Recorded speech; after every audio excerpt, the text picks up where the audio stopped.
Hi everyone, thanks for tuning in. I hope you're all well wherever you are and whatever you're up to. In this video, which is part one of a two-part series, I want to give you the full lowdown on bias binding and applying onto your handmade garments. So this first video is going to be a bit like an introduction, and then I'm also just going to explain to you how you would make your own, and then part two is going to be about how to actually apply it onto your clothes. So bias binding gets used most commonly on necklines and armholes of your handmade garments.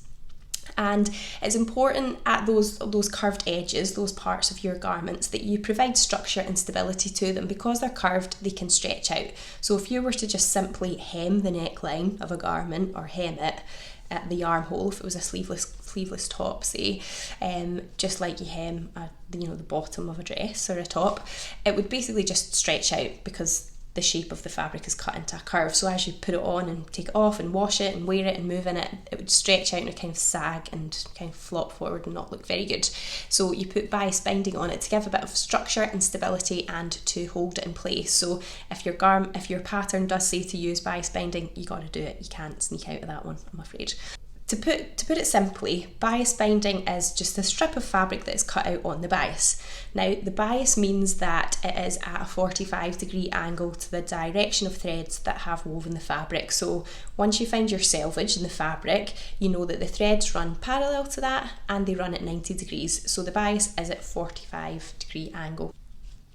And cutting the fabric in this way means that it has pliability and stretch. So I've got two different strips of fabric here to just show you the difference. This multicoloured flower one is cut on the straight grain, and when I just put tension on it, you can see, it's got a little bit of a give, but it doesn't really stretch that much because it's cut in the straight grain and it's a woven fabric. Whereas this one here, this pink flowery one, this is bias binding, single fold bias binding, and you can see when I pull on it that it's got much more give and much more stretch, so it's more pliable and you can manipulate it round the curves of your garment. So you can either buy bias binding ready-made or you can make your own. So I've got a few examples of ready-made bias binding here. Quite commonly you can get it and it's made from polycotton, so that's what these two ones here are made from. And I find that, I don't know whether they just put some sort of like coating on it to make it a little bit stiff just so it holds that folded shape, but it can be a little bit stiffer than, say, binding that you make on your own that's made from cotton lawn like this one.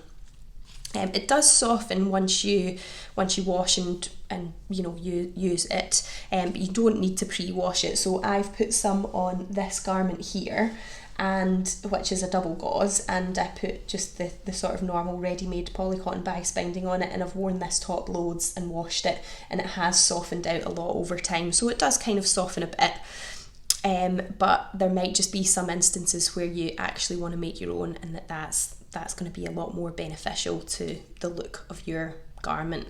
So on these other tops that I've got here, so on this one, the binding is exposed, and you can see that if I had used ready-made bias binding in that one, it just wouldn't really look that good, because it's quite a wide strip that you end up seeing. On this one, because it's just like a really nice sort of patterned cotton lawn, and it might be that you can't get a colour to match it, so then it's nice to make your own, or it might just be that the fabric's a bit more special and it just deserves that bit of extra care and attention. So this one here is a Liberty cotton lawn, and I just wanted to do the beautiful fabric justice and just wanted to make my own. If it is a really lightweight fabric like a viscose or a rayon, then it's good to have binding that's in the same type of fabric as that, because the ready-made polycotton one can just be a little bit too stiff for that kind of fabric. So you can buy bias binding single folded or double folded. So the two that I've got here are single folded, and that just means that they're I know there's two folds there, which is a bit confusing, but it's just folded like once at either side to come together. It makes the strip. Double folded is just exactly that, but folded in half again. So you would buy it and it would look like that. But if you bought it and it looked like that and you pressed it open, you'd have single folded. So they kind of are the same thing, really. In the shop, we have two common widths. So we've got an 18mm, which is this one, and the 18mm is the distance between these two folds here. So it's not when it's opened out. That's not where the measurement comes from. It's when it's folded. And this one's 25. I most commonly use the 18mm for garments, just because I think it looks a bit neater and better, but you know, it might depend on the context. Recently we have got in stock of Atelier Brunette double fold bias binding made out of their viscose fabric, which is just amazing. It's so nice to be able to have that, because when the fabric is really lightweight, like viscose and rayon, as I was saying before, it's good to have binding that matches that. So these ones are absolutely beautiful, and obviously if you were using the same Atelier Brunette fabric, perfect, but you could use it with other, like, you know, fabrics that are similar to that. You could use that binding with other fabrics that aren't Atelier Brunette fabrics, that's what I'm trying to say. So yeah, it's great to finally have them in, because before bias binding has just always been cotton, really, either lawn or the poly cotton, as I was showing you before. But if you decided that you did want to make your own, then there's two sort of main ways that you could do that. So your pattern might come with a pattern piece that's for a bias strip, and that might tell you the width that it's supposed to be and the length as well. And because it's just like a long narrow strip and it's supposed to be cut on the bias, as I was saying before, the way that they'll mark the grain line is probably going to mean that the grain line symbol in the pattern is really quite short, which makes it hard to line up with the selvage when you've got such a short line. So even if my pattern does come with a specific bias strip, I'll usually always use my own method of finding the bias myself. So I've got one of these quilting rulers here. I don't actually do that much quilting, but I do use this ruler a lot for dressmaking things, but it's got the 45-degree angle line on it. So what you need to do is just line that 45-degree indicator on the ruler up with the selvage on your fabric, and then I like to use this Clover Chaco liner pen marker, because it's the little wheel that dispenses the chalk, so it always gives a nice sharp line, and then I just draw on my 45-degree angle, so then I'd match my bias strip up with that. So that's one way that you can get it. If you don't have one of those rulers, the other thing that you can do is just cut a large square of paper and then fold it in half diagonally, and that will give you the 45-degree angle too.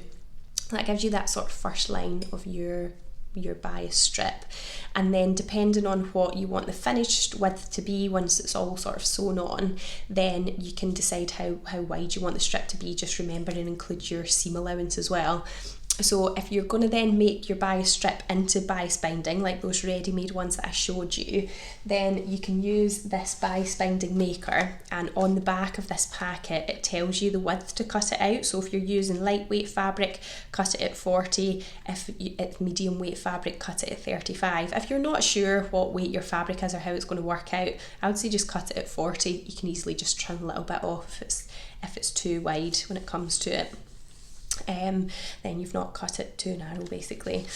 So yeah, then you would know how wide your strip's got to be, and then I use my ruler. I have to transfer it to inches because the ruler's inches, but then I just use my ruler to line it up against that first line that I've drawn, and then I'll draw my columns of my bias tape onto the fabric. And then you can just cut that out. If you need to join strips together to get the desired length that you need for your project, then you have to square the strips off, so it's like they're a rectangle at the top. Get two of them, put them right sides together and overlap them so they make a right angle, and then just stitch diagonally across like this. Snip the seam allowance, press it open, and then you've got your long bias strip. And it's important to do it this way because it means that the seam's on the diagonal and then the seam will stretch as well. If you were to just seam it at a straight line like that, that seam wouldn't give, which might then cause problems when you're actually applying it. So it's good to have the seam to be able to stretch as well.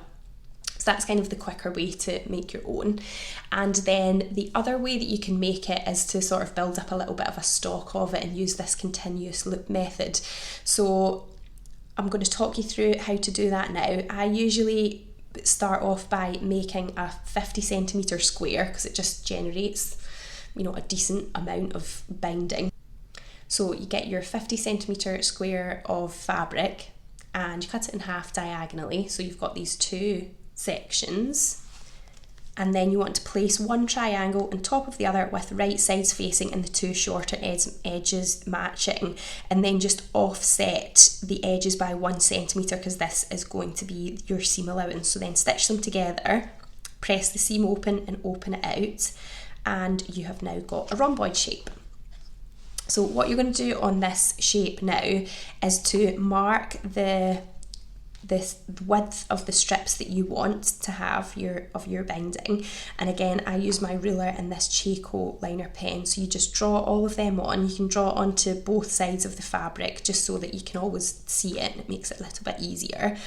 What you might find is that once you've drawn your widths, all your widths on, that you've got a bit at the end that doesn't fit into the denomination that you're doing it. It's just like a bit extra that's either too small or it ends up being too big or whatever. So you can just cut that off. And then at the other two diagonal edges here, you're going to press back 1 centimetre, which is your seam allowance for the next stage. So then what you're going to do is place the fabric right side facing up and bring the folded and pressed diagonal edges towards each other. And you'll notice that the lines that you marked on the fabric now line up vertically like this, and then in the seam allowance you can see them going horizontally, and it sort of forms columns. Next, you have to move one pressed edge along by one column, so you're offsetting it, and this makes sure that you've got a continuous spiral when you start cutting the fabric out. So just make sure that the lines on the seam allowances match up. So next you're going to join the new seam, so you pin this edge together, and then you're going to stitch along where that fold is here, that seam allowance that you pressed at 1 centimetre. So you stitch all the way along there, and then you're ready to cut your spiral. So you just follow the chalk markers that you put on, and you'll just go round and round and round and round, and you'll end up with a big long length of bias binding. So you'll find in some sections that there's a few seams close together. That's just the way that it sort of turns out when you do it. But if you want to make a lot of bias binding, then it's a good way to do it rather than joining individual strips. But it's kind of personal preference what to do. So once you've actually got your strip, then to turn it into the binding that's got the folds at the side, you're going to use the bias binding maker that I showed you before. You can do it just by pressing the edges back yourself, but it can be harder to get that totally accurate, so the bias binding maker is good for that. So what you do is just feed the fabric with the wrong side facing up, and you just feed that into the wide part at the back of the bias binding maker. Sometimes you need a pin or a bit of scissors to sort of help it through, and you'll see that as it comes through the bias binding maker, it sort of folds back on itself, and then you need to get your iron ready. So I usually set up quite a long sort of run of it on my ironing board, so I'll get binding line out all flat and then get my iron ready. So then you're just going to pull this bias binding maker along the length, and lots of steam, nice hot iron as you go, just to hold those folds in place. You just do that all the way along, and then you've got your single fold bias binding. If you are making a lot of stock of it and you're not going to use it right away, I would highly recommend then wrapping this round something, because what you'll find is that if you just sort of leave it in a big bundle, it'll all kind of peel open and the creases won't stay there, and you'll spend ages ironing it all, and then it all comes out. Happened to me once, which is why I'm telling you. So just wrap it around something. I've got some of these old cotton reels which are quite nice. You could just use a bit of card or something, it doesn't really matter what it is, just use something to wrap it around so that it holds those folds in place. So I hope that's demystified some aspects of it. In video 2, I'm going to show you how to actually sew onto your garments. So I shall see you for that next time. If you haven't subscribed to this video, just remember to hit subscribe so you don't ever miss out on my next one. Alright, I'll see you soon guys. Thanks, bye.